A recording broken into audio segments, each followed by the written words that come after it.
Hello everyone, Smatho here from Daily Fantasy Rankings with the next edition of the DFS Down Under show for round 8 of the AFL. I'm back here with our co-host of the show, the Big Hef, mate. Big news in the AFL on Tuesday. We'll dissect that very shortly, mate. But how are you going today?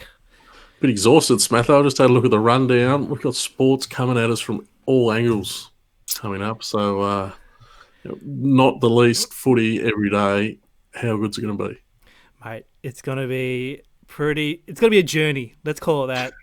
Like we had all that isolation, nothing on for ages, and now we're going to be coming out of our years coming up. It's unbelievable. Like I've got my San Diego Padres cat on because we got the MLB starting here on Friday here in Australia, and both Draftstars and DraftKings are going to be kicking off with some huge MLB contests throughout there. Have you a bit of a baseball fan there, Hef? I'm not. I used to be back in the day. My uncle used to play for the Waverley Reds here in Australia, and I got to go out and meet the big red dog. That was one of the highlights of my junior life. But I just can't keep up with MLB. There's only so much we can keep up with, Smatho. Oh, look. If it's on, I'll watch it, though. It'll be on. It's going to be on every day. It's going to be 60 games in literally just in 2 months. I think they get to the end of September, and they're in the postseason. So it's going to be real rapid fire. So, make sure to support the sites if you're going to have a go at MLB. I'm an absolute novice, so if you see me in a contest, ask me to leave because I am no good and I'm being a degen mug. Give you a plug. Dueling with Kings, great book. Talks a lot about MLB DFS. Check it out. All right, I might go to my local library. Can't see if I can load it out for a couple of days. Yeah, mate. Yeah. All right, let's move on to the schedule that was dropped today by the AFL. 33 games in 20 days. It's an absolute nightmare if you're playing AFL season fantasy, but the reason why you're watching this show because you want the AFL daily fantasy goodness. And you got any thoughts on terms of this particular fixture, Hef? Because it's going to be quite big. Was it you who mentioned Big Bash style? Who called it Big Bash style? Probably Ralphie or someone like that. That's what it feels like, though. Big Bash. I mean, coming at you every night, something to put on. It's awesome. Big Brother's just about finished. What else is there to watch? You'd be a massive Big Brother fan when you start. I am a bit of a massive Big Brother fan. We're in the top 3 or 4 now. We had to delay the show tonight just so you can see who got kicked off. But MasterChef's all done up as well. So yeah. Bring on some footy. 10 years ago, I would have been super pumped because footy was a little bit more watchable 10 years ago.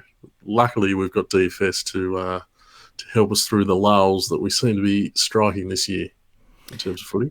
Look, if you ever played BBL or even NBA, you'll be pretty used to the repeatedness of the getting up, researching teams in, and then some guy will get injured and you throw it away. Let's go again tomorrow. So you got the gift ready.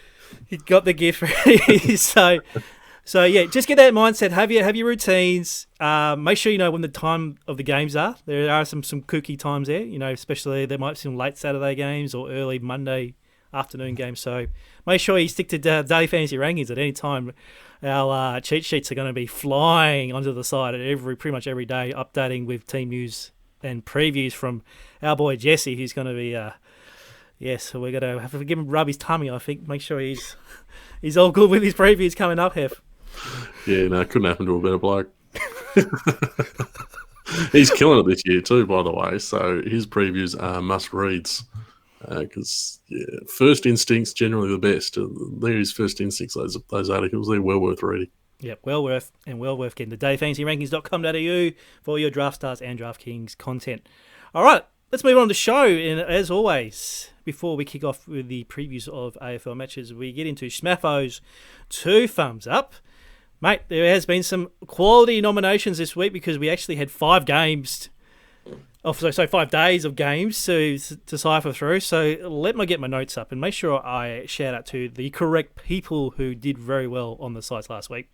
So on DraftKings, all right, so we had AE_punter who kind of announced himself, with a massive win on DraftKings and also cleaned up in a high roller on Draftstars on the same night. So well done to you, mate.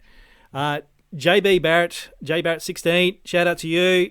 T-Better, shout out to you as well, taking out the $10K US dollars there on Saturday. Even a little young guy, Nathan H53, he took out a DraftKings contest, so well done to you. Over at Draftstars, the AFL, heir apparent, Willie 09, in controversial circumstances, must be said on that Thursday night, Hef. I'll get you the comment there on the shortly, because we do have an acquaintance that kind of got ripped apart there. Stev Q238, Alex All-Star with the 2 entries on Sunday, I believe, or maybe Monday. Sorry if I got the wrong date. But as we love with the Smatho thumbs up here, it's the single bullets that get the shout-outs, and this week's 2 thumbs up goes to Ryan Rhino, who took out with a single bullet on Friday night's game between the Bulldogs and the Bombers. Now, let me bring up this particular team so you can have a quick look at this for us. Let's have a look here. Here it is, Hef. Talk us through this particular side. 10,000 on a single bullet. How good is it? Really balanced lineup. This one from the Rhino. He stayed away from Ned Cale, stayed away from the Flea Waitman, and stayed away from Mitch Hibbard.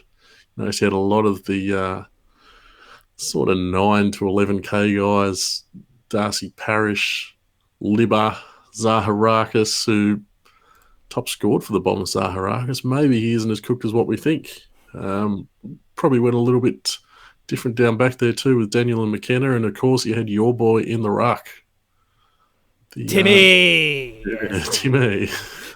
Yeah, beautiful lineup from Rhino, and what was a really tight contest. We thought that might be pretty even game. It was fantasy wise, and that was a really close leaderboard. So Rhino, well done to you, mate. I've got a special 2 thumbs up for you today. This was dropped in by one of our great viewers of the show here, Ace's Ace, also known as Gerard. Oh no! Here we go. So this was sent to me. This is rubbish. Little Hef's 2 thumbs up. He's looking at him spread out on the bed there. Little mask set up there, just where the toes are. So, mate, 2 thumbs up for you for doing that. Oh, look at what's happened here. As I come back, where is he? There he is. He's cracked it. Look at him. Wowee. I can't see what you put up, but I had a guess, so I hope I haven't overreacted then. No, you were very considered there, because I couldn't get the shot back onto you in time to see that you had vacated the seat. So, okay. Lucky for you, mate. Lucky for you. So, well done to you. All right, Hef, let's muck it around. Let's get into the contest. I just want to give a shout out first. We're talking adjustments. Oh yes, sorry. Yes, go. And Liam M. Swan was tied with Whelan on, I'm not sure what night it was. Thursday night? Yep. Wasn't Champion Data's best night, let's put it that way. There was a ton of adjustments. And he went from a 4-way tie winning $4,800 to a 8-way tie for 7th, $800. If that's not brutal, that's one of the worst I've heard. And you know what was worse was that DFR went the shout out with the socials. He's blaming you, Smatho. He said DFR have run with this. Surely it's official. I said that that's just Smatho. How good were Champion Data over the weekend with all the social media from guys who were bluing about Jai Simpkins' 15 disposals to it was comedy at its best, I think. Yeah, they're gonna cop it week in, week out for the rest of the year now, because I think the floodgates have opened there. It's unbelievable. I wouldn't want to be a Champion Data. No, it's a very hard job. It is a very hard job.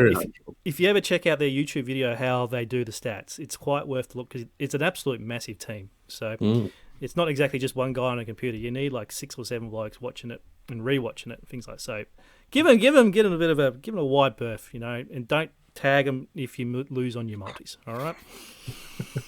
Good advice. All right, let's move on to Thursday night. And we're actually going to talk about the Gold Coast Suns taking on the Western Bulldogs. They're going to be playing at Metricon Stadium at 7:40 p.m. Australian Eastern Standard Time on Thursday. The Suns are currently outsiders at $2.25. The Bulldogs are $1.65 on Tuesday evening. The spread's at 7.5. And the total's 124.5. I had a quick check of the weather, and the Gold Coast area shows a very high chance of showers forecast for Thursday. A bit of wind as well, so we've got to monitor that up until the lead up to this particular match. So keep an eye on our socials, and we'll give you an update onto the weather. In terms of the fantasy contests, DraftKings have $20,000 for their GPP, US dollars, of course. And then Draftstars are gone with the $75,000 plus their high roller, plus their 8,000 mini, and the fiver. In team news, look, there's no real injury news for either side at the time of recording. So we'll just come down to team selection, although the Suns are coming off a 5-day break. And the Bulldogs are actually announced a new debutant today in Cal Porter. He's 2,600 on DraftKings and 5,000 on DraftStars. He is a midfielder, and wow, we look at his form from VFL level. He actually had a 201 fantasy point performance last year in 2019, which consists of 4 goals, 23 kicks, 13 handballs, 10 marks, and 12 tackles. So this could be another DS chalk play, but these chalk plays lately have not been great so far in the last few weeks. So How have we never heard of this bloke? I've never heard of this Callum Porter. Have you heard of him? No. Never heard of him. And look at that. And if you can never find his VFL form from last year, it is pretty good. It makes you wonder, I should have picked him up in season-long fantasy, but no, I didn't. So, but anyway, Hef, what are actually your thoughts on this particular match? Because on paper, it's a so-so kind of game. Nothing to get really too excited about, because we don't usually talk about these two teams. No, how about the Suns? They get some prime time, and then Channel 7 won't even show the game.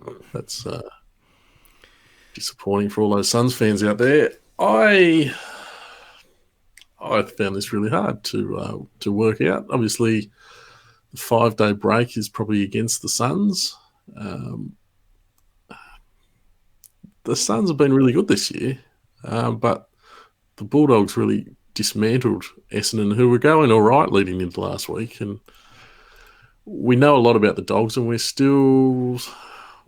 I don't think anyone's really convinced yet with the Suns. We're seeing the potential, but do we really trust them yet? I don't really know. All right. Well, let's move on to the 4 positions that you'll need for your fantasy lineups. And as always, we start with the rucks. It looks like we're going to have just the 2 options only here. So we have our boy, or my boy now, because obviously you're not too keen on him, but Tim English going up against Jared Witts. Now, Jared Witts actually had a really good game against the Swans last week, at a cheap price. He actually would have been very contrarian on our Saturday teams, but they're both priced around the same. I do believe he's a little bit higher on DraftKings, Tim English. So tell me, do we just be balanced if you're playing a few teams, or if you're just playing the one team, who are you leaning? You're surprisingly downbeat on Tim English, Smatho. I'm waiting for what you said first, and then I'll come back with my counter argument. Wow, very similar price on Draftstars. Seems like you played Tim English to me. He's just been unreal. He went to another level last week. I thought Phillips just might be able to match it. Phillips actually scored all right back at him. He scored 70-odd, but English he slowed down to finish on 114. That's how well he was going. I've been a little bit disappointed in Witts so far this year. I think there was a couple of games where he looked really well suited and didn't quite come through with the goods. As you say, he went pretty well last week against Sydney, but we all know Callum Sinclair does give up a lot of points to the opposition ruckman in general, so I'm not going to get too carried away with that. I much prefer English, but look, that's not going to be news to anyone, I don't think. Any thoughts on Sam Day, who's also a forward ruck at 7,810? Because he was touted as a good value play last week, but only came through with 45 fantasy points last week. I just don't think there's the upside there with Sam Day. Very rarely, he scored above 50 once all year. I suppose it only takes one for you to come through with the goods, but the only thing in his favour is the Bulldogs do give up some points for forwards, but you look at that forecast. If he's going to spend the majority of time up forward, Sam Day, that's going to make his job even tougher if it rains. Flyer, but no, I think I'd just prefer to go with English. Excellent. All right, let's move on to defence. And there's some really good options here. A lot of rebounding defenders. Your Caleb Daniels, your Pierce Hands, etc. So they're all in this particular lot. We saw Suckling play forward last week, so I'm not sure that experiment continues. Look, they're around the average salaries here, so plenty of options. Who are you looking at? Plenty of options. I found it very hard to narrow down any particularly good ones. Suckling, I think he'll stay in that forward role. I think that's basically what he's going to settle into now for the latter part of his career. I don't want to be playing Suckling at 11.5, playing off a forward flank. He got 71 in a pretty dominant performance, but the wet conditions probably wouldn't suit him either, Suckling. I really didn't see anyone pop out at me here, to be honest. I tend to come back to Bailey Williams pretty often when he's around this $10,000 mark, but he just seems to be coming around that 50 or 60, so that's not really the upside you want to be winning a GPP with. He's more just going to try and even out your lineup. One thing I was contemplating was Nick Holman's presence for Gold Coast.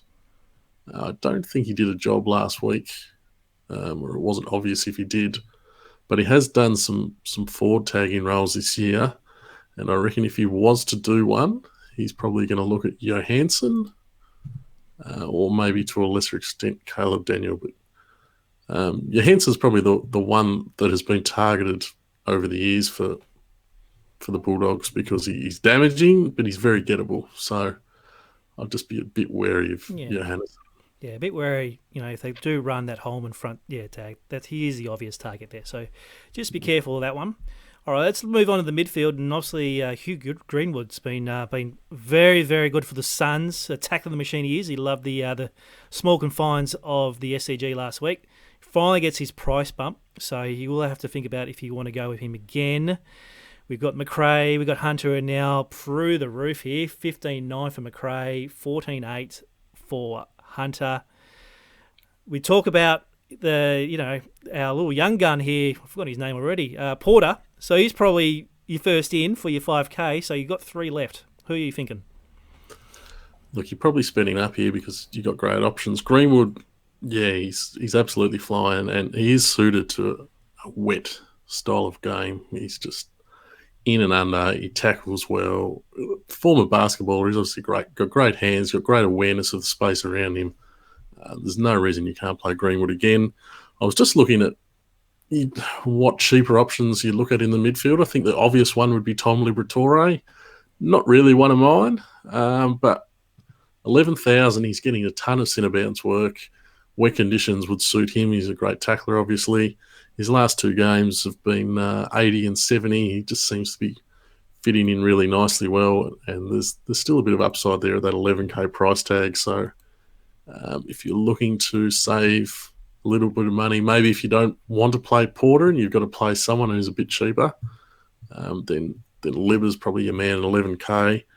Personally, I'm probably going to play Porter in a lot of teams because, especially down back, I didn't see a cheap option I loved, and if I want to be playing English, I've got to save the money somewhere.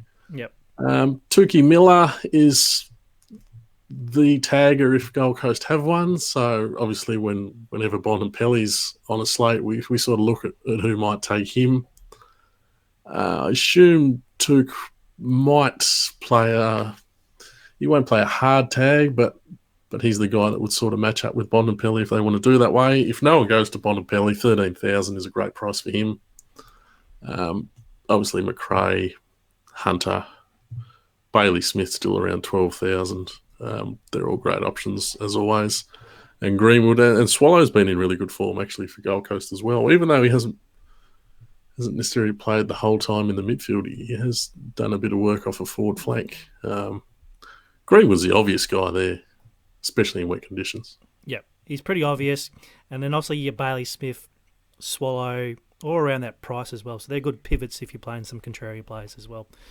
All right, let's move on to forwards. And this is a cheap loaf. A lot of guys down here. Isaac Rankin is now the second highest at 10,950 outside Ben Ainsworth at 11K. So we'll be paying down in this particular spot here. Look, if you want Bulldogs win, you go Bulldogs. If you think Suns in an upset, you target them. Is there anyone here that stands out, or you just pick and move on? Well, a bit the same as the backs here. I didn't really find a guy that I loved.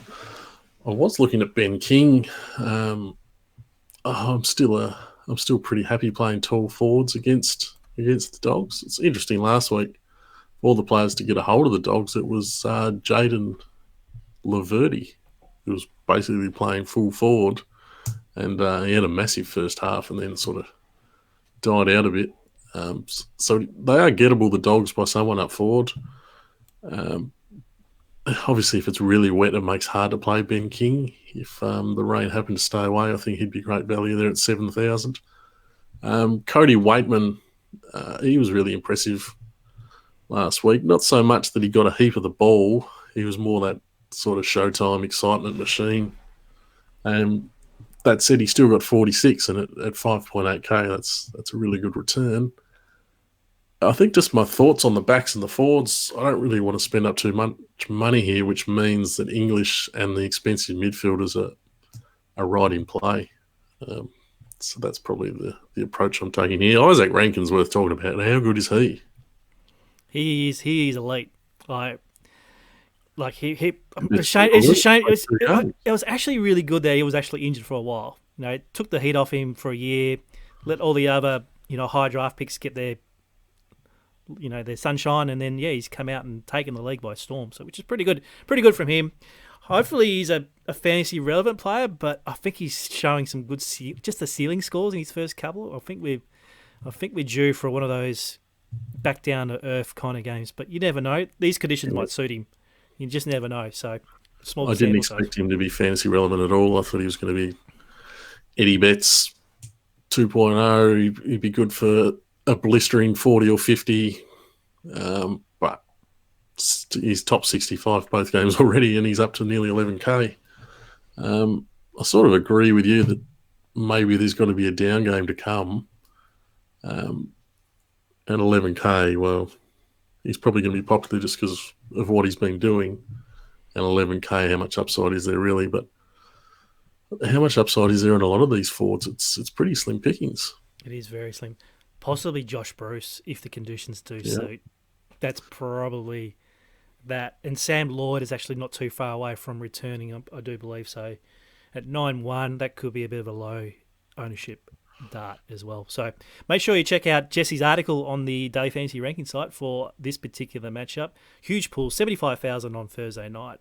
We've got the Suns, we've got the Dogs, so make sure you check that out. So let's move on to Friday night footy. And we've got the grand final rematch from 2019. It's the Richmond GWS matchup at Giants Stadium, 7:50 p.m. start on Friday night. Currently, the Giants are actually favourites here at $1.74. The Tigers are at $2.10. Spread's 4.5, and the total is 121.5. The weather seems to be okay in Sydney for this particular match, so might be some little dew conditions, but it's a night game in Sydney. GWS should welcome back Daniel Lloyd after he was ruled out before the game last week. Same can be said for Toby Green. He was ruled out late as well. Josh Caddy is set for a few weeks on the sidelines after his injury last week. But David Asprey, he should be back for the Tigers.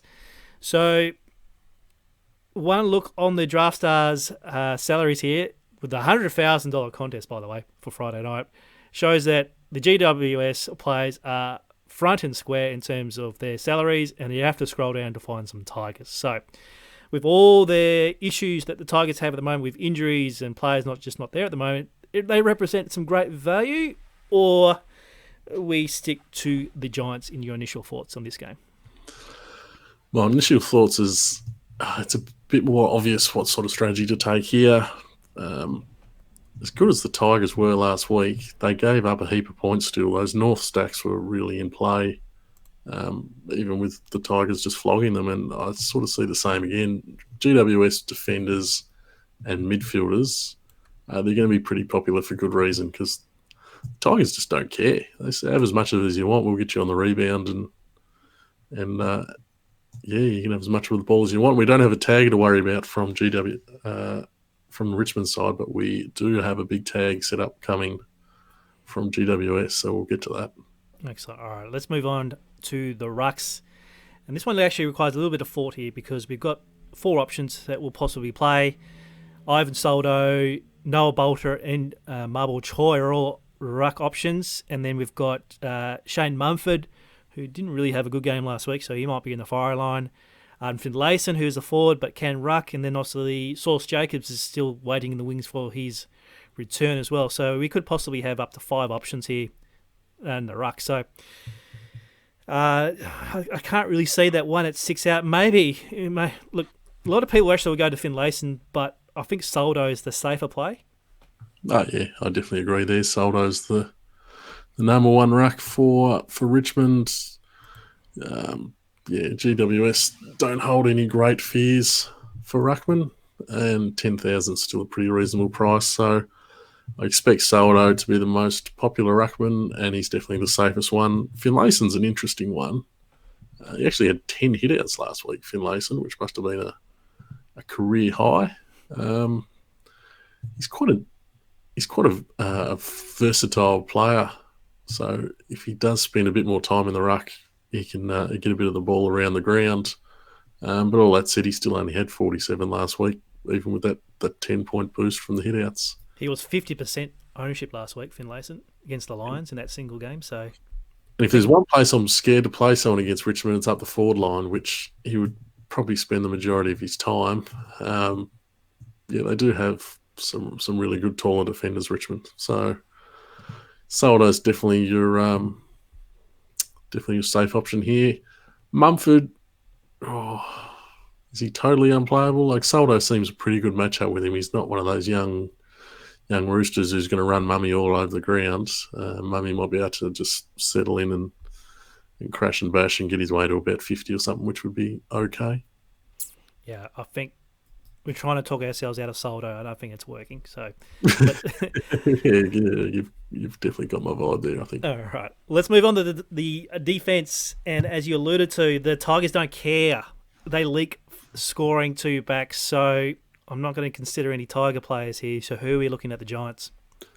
Well, first of all, they're not going to tag Lockie Whitfield, you wouldn't think. And any time Lockie Whitfield's allowed to run free, we saw what happened a couple of weeks ago when Cam Sutcliffe did the hang-me and Whitfield got off the leash and had 80 in the second half. Not real sure what happened last week against Brisbane when he sort of battled his way up there to 84, but I'm always happy to forgive someone who doesn't quite go as big as you'd expect against Brisbane, who are generally hard to score against. So he's pretty obvious, I think, Lockie Whitfield, and we can slot him into our defence if we want to. In terms of cheaper options, you probably just put this on repeat from me every week, but I'm looking at Lockie Ash again. Oh, really? Where is he? Down here? Oh, 7,300. He's inching up there, but I think he was slightly below 7,000 last week and he got a 51, so I think you'd take that every day of the week. I think you'll take that. I think 51 last week, only 15% ownership in the single game against the Lions. And 48, 56, like he's starting to get the pace of the game. Obviously a really high draft pick, had very good numbers in the under 18s. I just think he's going to pop off for 70 or 80 sometime soon, Ash. And if he doesn't and still just gets that 40 to 50 like that, I think that's fine at 7,000. So he's definitely on a guy on my radar if we need to be saving cash. It's worth talking about the egg for Richmond. A bit of a cult hero already, I think, the egg, but he was superb against North Melbourne. I've seen people asking how Bashahuli is going to find his way back into the team. That might be getting a little bit that's a bit of a okay, not my man Basher like that, but 93 broke the slate on, was it Sunday? Saturday night it was. Saturday night. So I absolutely smashed the slate, the egg. Apart from then, just interesting, Nick Haynes is priced up really high here at 13.5, but he's still been really good. And I just don't know that Richmond, they do tend to play a lot of chaos balls. They don't really like putting it high, which Haynes likes to feast on the intercept mark and stuff. But Richmond, they do scatter and they play a really really different style of attacking game. So maybe that might hurt Hainsey a little bit. Is there any thoughts on Jaden Short, 13,550, because he's only defender-only status.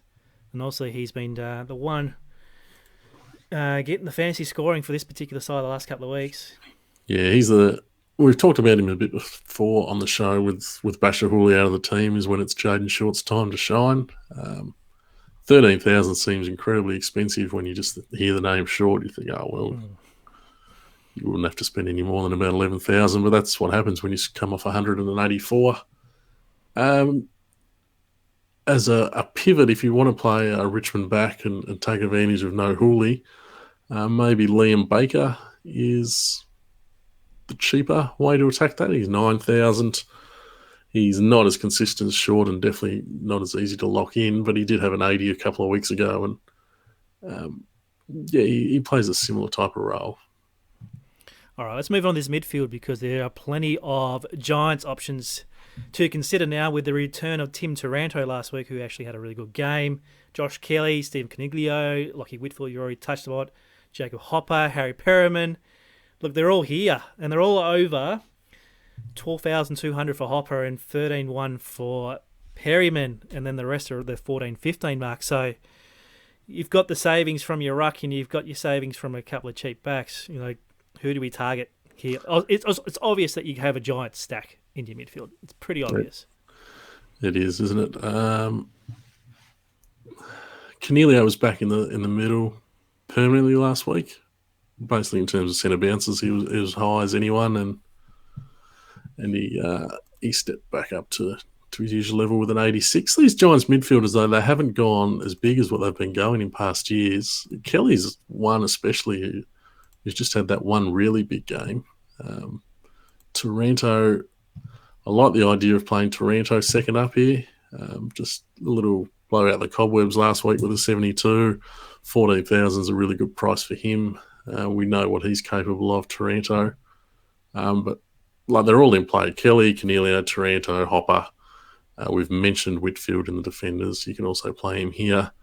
Perryman's a guy that I can never catch, but there's no doubt he's got GPP upside written all over him. He's got a couple of tons under his belt. At the 13,000, they don't have as much impact as when you could play him sort of 10, 11,000 when they happened. I probably won't have a whole lot of Perryman again. And then if you want to get a bit cheaper, I do have a soft spot for this Jai Caldwell. I think he's a really good player in the making. And he's the guy under 10K that I'll be targeting from GWS.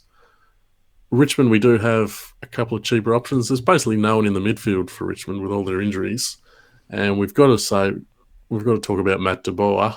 It just looks obvious he goes to Dusty Martin, doesn't it? Yep. Where else does he go? Like you wouldn't put him on Marlon. You wouldn't put him on Marlon Pickett or Jaden Short, or put him on whoever's in the centre bounce or Lambert and stuff like that. That's just straight to Dustin. Yep. So he must be carrying an injury. He just hasn't been as prolific this season as he has in previous years. And with DeBoer taking him out of action, you'd think he'd spend a lot of time forward trying to damage him up there, which means there's a huge opportunity through the midfield for these Richmond players. Jack Graham is an obvious one whose scores are generally up and down depending on where he's playing. We see a couple of back-to-back 70s now that he's got that chance to go back into the middle. 11,000, it's still very possible for him to go 7x pretty easily at that price. So he's definitely in play. Lambert has been really good the last few weeks, getting up to 12,000, but he's still got the potential to hit that 100-point mark. So he's an obvious one. Like you say, Marlon Pickett, a really good game last week. 9,800 though, he's sneaking his way up there, Pickett.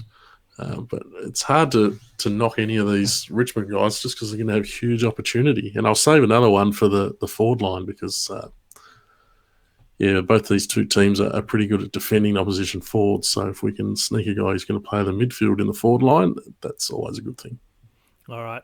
Let's move on to forwards, and we'll touch on the Giants first because we've got Toby Green, who's back from injury at 13,580. He doesn't have that midfield role, even with Taranto back now, I think that is pretty much a good fade for me. Dustin's here, Jeremy Cameron 11-3, and then it kind of falls away with all the Richmond options. So tell us about the one that you're really keen on and any others that you're looking to pay down for here. Yeah, well, I stole this one off your run sheet. Sorry, Smatho. But Shea Bolton. Yes. We saw last year he had a few games when Richmond were under strength and he got to run through the midfield and cracked a couple of big tons. Last week he had a massive exposure in the centre bounces, and I don't know what's going on though. He's got a bit of the Jaden Stephensons about him with a couple of 50s, but he's averaging probably less than 10 points a game in the second halves. 10 points per second half in his last couple of games. So I don't know the reason for that, but he's just getting all sorts of opportunity in the midfield. He's still only 9,000. We can play him as a forward. Wow. I just don't see much downside and I see massive upside. So that just says perfect tournament play to me, Shea Bolton. Yep. A really safe guy is Snags Higgins, who just keeps churning out those 60s, 70s week after week after week. At 10,000, he's probably not going to win you a contest, but he's probably not going to lose it for you either. So I think he's around the mark. I'm with you on fading Toby Green. Yes, he's going to burn us every now and then, but at 13.5, without that obvious time in the midfield, I just don't see how he's going to burn us too much. Anyone cheap down here? Jake Arts is the one that pops up at 7,080. Very smart player, Arts. Bobby Hill didn't do anything last week, and he gets a bump to 6,000. So that's a bit harsh. Maybe 1,000 for every point. That seems extremely harsh to me. If there was ever a case for a 4,800 here, Draftstars, I think Bobby Hill was the man. But I don't think he's going to play. I think he's straight out for green. So enough talking about him. Well, we worry about him. Like I said before, it seems hard to play these taller forwards. Harry Himmelberg's a bloke I always have a bit of exposure to because he's always really cheap and he can kick a goal, but be warned, he can also absolutely kill your lineup as well. Jeremy Cameron, I haven't caught him all season, Smatho. Can you give me any pointers? Well, he's actually been quite consistent. Since round 4, he's gone 66, 67, 77 and then 68 against the Lions last week. He's around that 20% ownership in single games, so they'll probably increase now the lack of options here in the forward line. So you probably catch him at 30, 35% for this one. So look, Giants are favourites. Gets up the ground, takes that mark, links with Himmelberg, etc. Don't mind him. If I have the cash, I'll play him. If not, I'll probably have to let him go. I think we are going to have the cash, so I can't knock him. Just something worries me. Someone like a Grimes ends up on him, does he? Grimes, or maybe Grimes goes to Toby Green. He does play on those smaller guys a bit. I suppose Asprey's not in the team, is he? No, he's been injured, but he's likely to come back in though. Okay. Yeah, I've got no real opinion on Cameron. He's obviously a fine player. And one day he's gonna kick about 5 or 6, and if you've got him in your team, you're going to be well on the way to victory. But Shea Bolton's definitely my takeaway in the forward line here. All right, Hef, let's wrap up the DFR Down Under show for another week. Not sure what's going to happen next week because next Wednesday, there are 2 games of footy next Wednesday, a double header as part of this festival of footy. So we'll sit down and try and figure out what we're going to do for the DFR show next week. Join us for the next edition of our DraftKings show, the DK Down Under. We'll break down these particular 2 games for DraftKings contests as well. So make sure you subscribe to our YouTube channel and make sure you also get to dailyfantasyrankings.com.au. Hef, I do have to apologise for putting up that saucy pic of you earlier this evening. Nice to see that your tantrums that was a good tantrum. Shame I didn't see it. Yeah, you got a bit carried away on the producing tonight, Smatho. I'm a good sport. No. I hope no one realises that my teeth aren't as white in person as the the real vibe I'm getting on social media at the moment. Yeah. You're really helping. Look at him. Look at him. Nice and white. There's exceptional lighting here. That's all I can say. Yep. It's done well. It's done well for your smile. So, thanks to everyone for joining us on the show, and we'll catch you on the next edition of the Down Under Show. Thanks, Hef. Thanks, mate. See ya. Cheers.